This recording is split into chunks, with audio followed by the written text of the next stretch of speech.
तो यार गाला के सैम्पल पेपर नंबर 2 में आपका वेलकम है।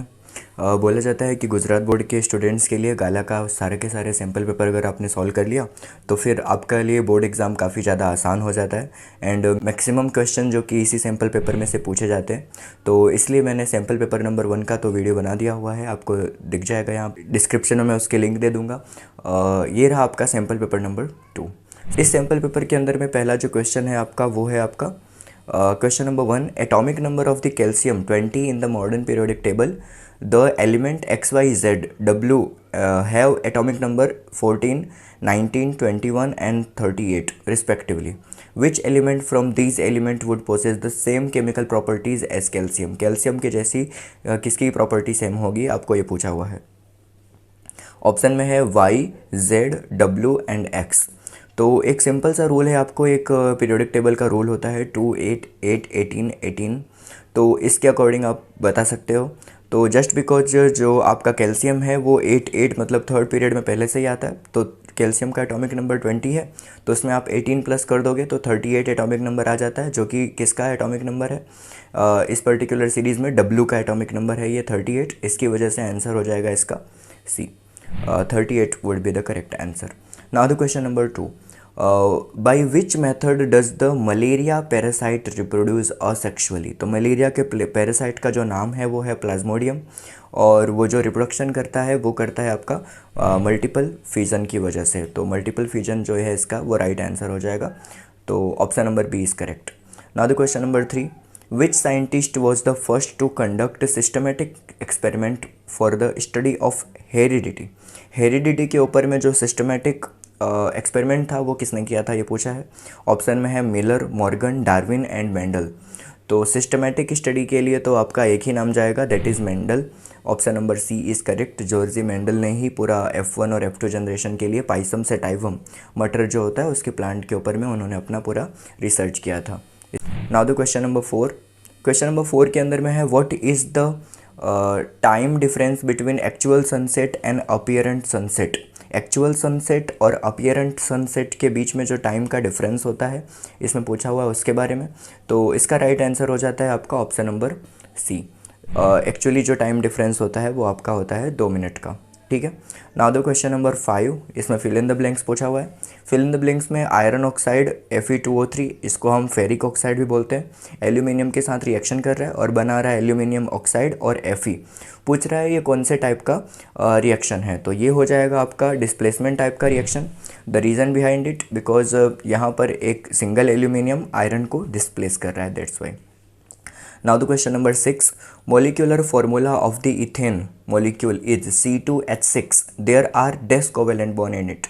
तो इथेन का जो मोलिकुलर फार्मूला होता है वो है आपका C2H6। तो बोल रहा है कि इसके अंदर में कितने कोवेलेंट बॉन्ड होंगे, तो इसके अंदर जो कोवेलेंट बॉन्ड होते हैं वो होते हैं 7। 6 कोवेलेंट बॉन्ड होते हैं हाइड्रोजन के थ्रू कार्बन का, और बाकी के जो कोवेलेंट बॉन्ड होते हैं 7वां कार्बन कार्बन का आपस में होता है वो। तो टोटल हो जाते हैं 7 कोवेलेंट बॉन्ड।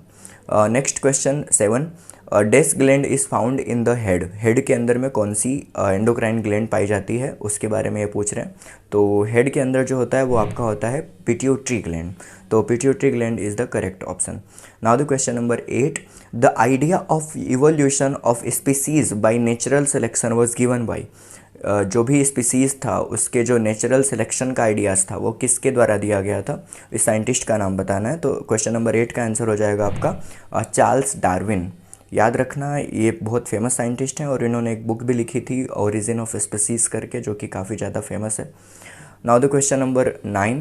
क्वेश्चन नंबर 9 में बोल रखे हैं आपको ट्रूथ एंड फॉल्स पूछ रखा है। तो ट्रूथ एंड फॉल्स में पहला जो क्वेश्चन है आपका, non polar end of the soap hydrophilic while the polar end of the soap is the hydrophobic. तो ये बोल रहे हैं कि ये स्टेटमेंट सही है या गलत है। तो ये स्टेटमेंट जो है आपका वो फॉल्स है, बिकॉज इन्होंने अपोजिट दे रखा है। नॉन पोलार जो हेड होता है वो हाइड्रोफोबिक होता है और पोलार जो हेड होता है वो होता है हाइड्रोफिलिक। तो अपोजिट होने की वजह से ये गलत है। नेक्स्ट क्वेश्चन जो है आपका question number 10, many involuntary actions are controlled by mid brain and hind brain. तो ये जो आपका है वो करेक्ट आंसर है, तो राइट आंसर होने की वजह से ये परफेक्ट है। Now the question number 11। Question number 11 में पूछा है law of reflection are applicable to the irregular reflection. तो क्या इरेगुलर रिफ्लेक्शन के लिए भी लॉ ऑफ रिफ्लेक्शन एप्लीकेबल होता है? तो हाँ जी हाँ, बिल्कुल एप्लीकेबल होता है लॉ ऑफ रिफ्लेक्शन, तो ये स्टेटमेंट ट्रू होगा। Now the question number 12, ozone is absorbed bye ultraviolet radiation. तो ये तो बिल्कुल अपोजिट दे रखा है उन्होंने, बिकॉज जो अल्ट्रावायलेट रेडिएशंस हैं वो एब्जॉर्ब होती है ओजोन के थ्रू, ओजोन एब्जॉर्ब नहीं होता। तो ये क्वेश्चन नंबर 12 जो है वो फॉल्स है। नाउ द क्वेश्चन नंबर 13 में बोला है कि आंसर द फॉलोइंग क्वेश्चंस। तो यहाँ पे आपको डायरेक्ट इन सारे क्वेश्चंस को के आंसर करने हैं। क्वेश्चन नंबर 13 में जो दे रखा है आपका कि my position in the modern periodic table is in third period and second group, say which element M I.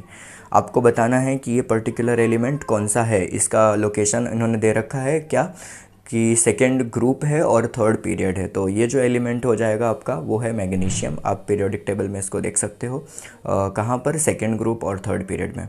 Question number 14, state two energy sources where they are not related with solar energy.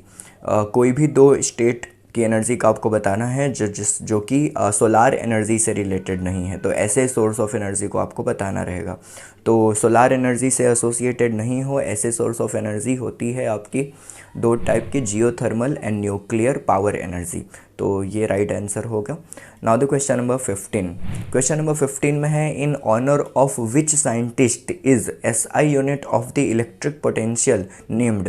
Electric potential का जो SI unit है वो कौन से scientist के according नाम दिया हुआ है, ये पूछा है आपको। तो ये आपका आंसर हो जाएगा इसका क्वेश्चन नंबर 15 का, इटालियन फिजिसिस्ट है एलेसैंड्रो वोल्टा।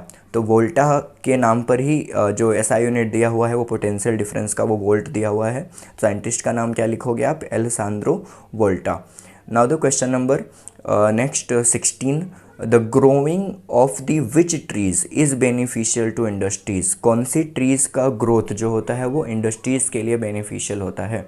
तो इंडस्ट्रीज़ के लिए काम आने वाले जो ट्रीज़ हैं उनके नाम हैं आपके ट्रीज़ लाइक पीपल, बनियान, यूकेलिप्टस आर एसेंशियल। तो ये आपको लिख सकते हो, ठीक है। आगे मैं आपको दिखा देता हूँ सेक्शन बी के ये सारे क्वेश्चंस हैं, टोटल 25। ये सारे क्वेश्चंस जो हैं आपको दिख रहे होंगे सेक्शन सी के। ये क्वेश्चन है आपके सेक्शन डी के। तो अब आप इसको सॉल्व कीजिए। अगर कोई प्रॉब्लम आ रही है सेक्शन बी के या फिर सेक्शन सी के या फिर डी के कोई क्वेश्चन सॉल्व करने में, तो आप मुझे कमेंट सेक्शन में पूछ सकते हो। ऐसा होगा तो मैं सेक्शन बी का भी एक सेपरेट वीडियो बना दूंगा। तो फिलहाल हम मिलते हैं पेपर नंबर 3 में, तब तक के लिए stay tuned. Thank you for watching this video.